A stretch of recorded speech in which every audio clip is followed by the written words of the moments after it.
Recorded Books presents Diary of a Wimpy Kid by Jeff Kinney. Narrated by Ramón de Ocampo.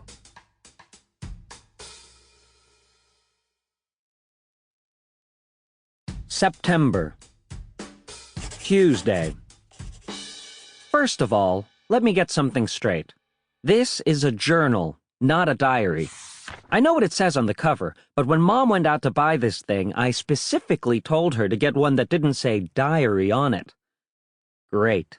All I need is for some jerk to catch me carrying this book around and get the wrong idea.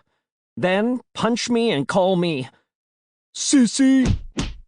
The other thing I want to clear up right away is that this was Mom's idea, not mine. But if she thinks I'm going to write down my feelings in here or whatever, she's crazy. So just don't expect me to be all Dear Diary this and Dear Diary that. The only reason I agreed to do this at all is because I figure later on, when I'm rich and famous, I'll have better things to do than answer people's stupid questions all day long. Like, Gregory, tell us about your childhood. And, were you always so smart and handsome?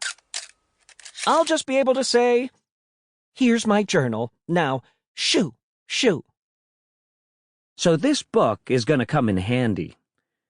Like I said, I'll be famous one day, but for now, I'm stuck in middle school with a bunch of morons. Let me just say for the record that I think middle school is the dumbest idea ever invented. You got kids like me who haven't hit their growth spurt yet, mixed in with these gorillas who need to shave twice a day.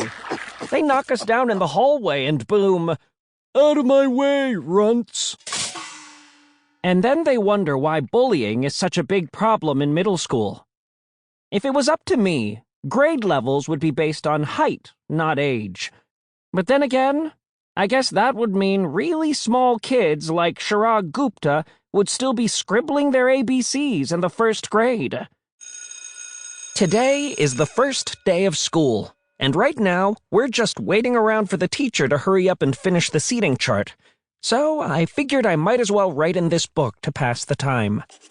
By the way, let me give you some good advice. On the first day of school, you got to be real careful where you sit. You walk into the classroom and just plunk your stuff down on any old desk, and the next thing you know, the teacher is saying, I hope you all like where you're sitting because these are your permanent seats. Ah!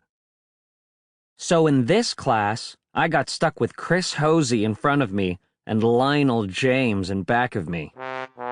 Jason Brill came in late and almost sat to my right, but luckily I stopped that from happening at the last second. He asked, Is this seat taken? And I shouted, Yes! Yes! Next period, I should just sit in the middle of a bunch of hot girls as soon as I step in the room. But I guess if I do that, it just proves I didn't learn anything from last year when I sat between two girls. When one girl asked, Greg, will you please pass this note to Shelley? I said, Why, certainly. But the note ended up saying, Greg is a dork. Man, I don't know what is up with girls these days. It used to be a whole lot simpler back in elementary school. The deal was, if you were the fastest runner in your class, you got all the girls. And in the 5th grade, the fastest runner was Ronnie McCoy. Nowadays, it's a whole lot more complicated. Now it's about the kind of clothes you wear, or how rich you are, or if you have a cute butt or whatever. And kids like Ronnie McCoy are scratching their heads wondering, what the heck happened? The most popular boy in my grade is Bryce Anderson. The thing that really stinks is that I have always been into girls, but kids like Bryce have only come around in the last couple of years. I remember how Bryce used to act back in elementary school when he and his friends would say, Girls are stinky poos. Yeah. I'd say, I don't think girls are stinky poos. But of course now I don't get any credit for sticking with the girls all this time.